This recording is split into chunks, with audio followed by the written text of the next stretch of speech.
Hello दोस्तों, मैं Syed Majid Ali government exam zone में आप सभी का स्वागत करता हूं। हम और आप पढ़ेंगे अधिगम। पहले तो हमने अधिगम जान लिया है कि अधिगम क्या होता है। जब कोई कार्य निरंतर किया जाता है, सीखा जाता है, उसको हम अधिगम कहते हैं, या मानसिक परिवर्तन जो भी होता है उसको हम अधिगम कहते हैं।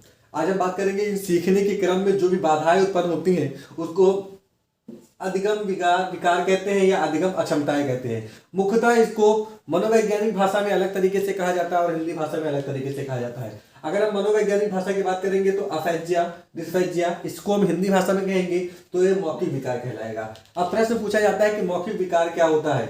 जब कोई बच्चा 10 लोगों के बीच में, 5 लोगों के बीच में बोलने का प्रयास करे और वो ना बोल पाए तो ऐसे हम क्या कहते हैं, वो मौखिक विकार कहलाता है। ऐसी समस्याएं देखने को अधिकतर मिलती है कि बच्चा किसी के बीच में बोलने में सहजता का पालन नहीं कर पाता है और वो सही तरीके से बोल नहीं पाता है। जब ऐसी स्थिति आती है तो उसको हम मौखिक विकार कहते हैं और मनोवैज्ञानिक की भाषा में इसको अफेजिया कहा जाता है या डिसअफेजिया कहा जाता है। सिंपल सा प्रश्न पूछा जाता है। मान लेते हैं कि यूपी टेट में एक प्रश्न पूछा जाए कि राम एक कक्षा में पढ़ रहा है, कक्षा 5 का छात्र है और उसको अपने क्लास में बोलने में सही क्षमता उत्पन्न नहीं होती है तो ये किस प्रकार का विकार माना जाएगा? तो ये मौखिक विकार माना जाएगा। फिर नंबर 2 आता है पठन विकार। पढ़ने में जो समस्याएं उत्पन्न होती हैं उसको हम पठन विकार कहते हैं। इसे लैक्सिया या डिसलैक्सिया के नाम से जाना जाता है। ये जो शब्द दिए गए हैं ये मनोवैज्ञानिक नाम है। इसे अंग्रेजी में बोलें या मनोवैज्ञानिक शब्दों में बोलें, इसका मतलब ये प्रश्नों को कठिन बना देता है। सिंपल से बोल देगा कि पठन संबंधी विकार को हम क्या कहते हैं। उसमें ऑप्शन दे देगा अफेजिया, ग्राफिया, लैक्सिया। ये तो हमको चिन्ह करना होगा उसमें कि हम जानेंगे कि कौन सा विकार किससे संबंधित है। तो अगर हम देखते हैं पठन विकार है तो लैक्सिया कहलाता है या डिसलैक्सिया कहला सकता है। ठीक, यानी कि जो हम कुछ लिखा हुआ होता है उसको पढ़ते हैं या पढ़ने में अटक जाते हैं या सही तरीके से उसका उच्चारण नहीं कर पाते हैं तो ऐसी समस्या को हम क्या कहते हैं?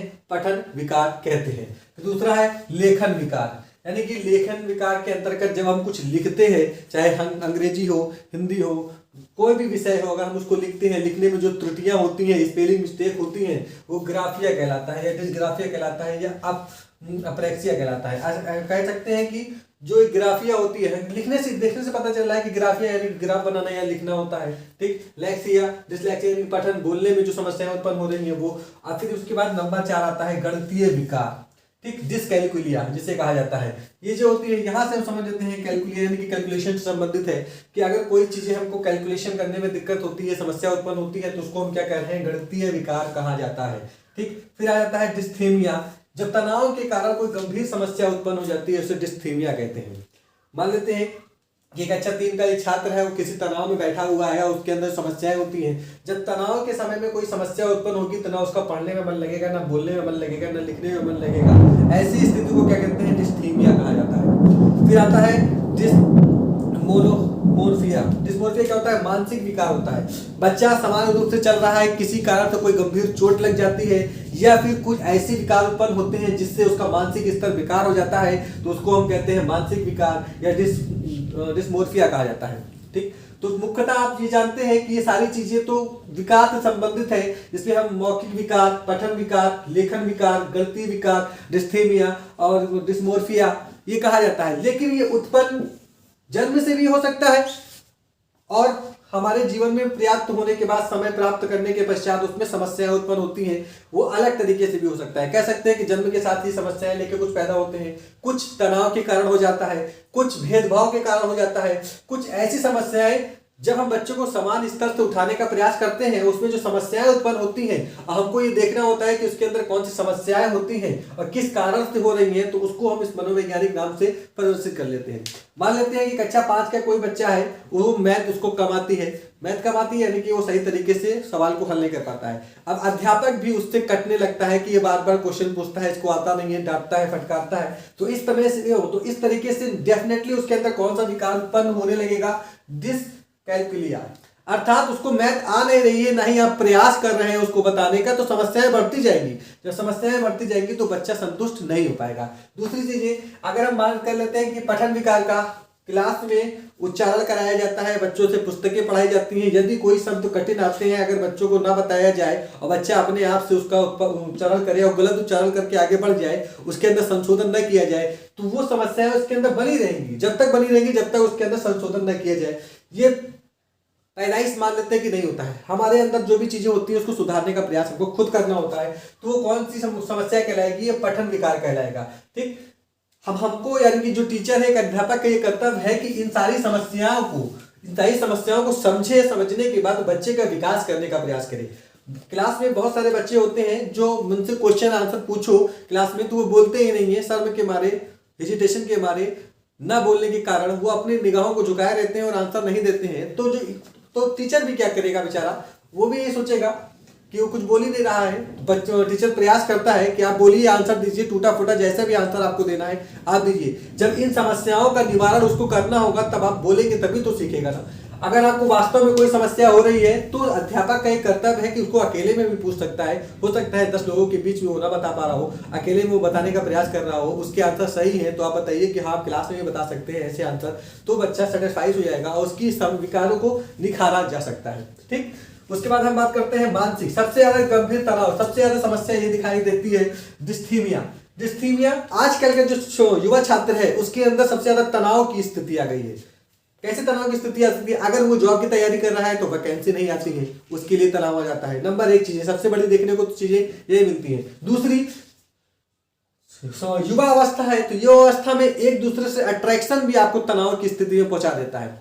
ठीक, किसी क्लास के अंदर किसी बच्चे को अत्यधिक डांट देना, सब लोगों के सामने कुछ बोल देना, ये भी तनाव की स्थिति को बना देता है। ऐसी स्थिति में एक बच्चे का जो मानसिक स्तर होता है वो गिरता हुआ दिखाई देता है, और मानसिक स्तर गिरता हुआ दिखाई देता है तो बच्चे बहुत सारे ऐसे कदम उठा लेते हैं जिससे समस्याएं उत्पन्न होती हैं। ना वो उनका पढ़ने में मन लगता है, ना उनका कुछ करने में मन लगता है, ना वो देखते हैं सही तरीके से, ना वो रिस्पॉन्स करते हैं किसी चीज को। तो ऐसी समस्याएं जब उत्पन्न होंगी तो डेफिनेटली ये जो समस्याएं होती हैं ये तनाव के कारण ही बढ़ती जाती हैं, उसमें संशोधन नहीं होगा।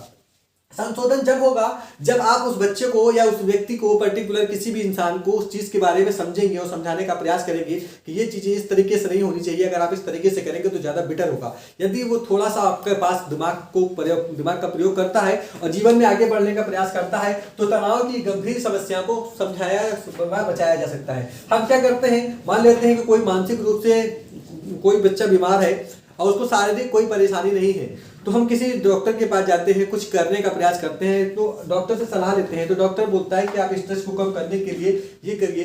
कुछ लोग क्या करते हैं, कुछ डॉक्टर बॉल्स दे देते हैं उनको स्ट्रेस करने के लिए कि आप उनको दबाते रहिए, तो स्ट्रेस करेंगे तो आपका तनाव कम हो जाएगा। आप लोगों से मिलिए, ज़्यादा से ज़्यादा लोगों से बातें करिए, लोगों के बीच में रहिए, जितना आप लोगों के साथ रहेंगे उतना आपका तनाव कम होता जाएगा। जब ये तनाव की गंभीर समस्या का निदान हो जाएगा तो डेफिनेटली जो समस्याएं ऊपर दिखाई दे रही हैं इसमें हम समाधान कर सकते हैं। ठीक, मानसिक विकार उत्पन्न होता है। मानसिक विकार दो प्रकार से उत्पन्न हो सकता है। एक जन्मजात होता है, जब किसी मानसिक रूप से कोई विकलांग हो जाए, नंबर एक। नंबर दो, या फिर बच्चा पढ़ने में बहुत तेज है, कंप्लीटली वो चलता चला जा रहा है लेकिन उसके अंदर कोई चोट लग जाती है, अचानक से वो गिर जाता है, कहीं से गिर जाए, एक्सीडेंट हो जाए, तो इस तरीके से दूसरे नंबर पे यह मानसिक विकार हो जाता है। लेकिन देखा जाए तो जो मानसिक विकार होते हैं अगर जन्म से है तो उनके अंदर ये पूरी ऊपर वाली समस्याएं पहले से विद्यमान रहेगी। लेकिन जब जन्म से नहीं है, अचानक से ये जो मानसिक विकार उत्पन्न होता है, यानी कि एक्सीडेंट के कारण हो जाता है, इसे एक्सीडेंट ही बोल सकते हैं। अचानक से जब कोई विकार होता है तो एक्सीडेंटली होता है।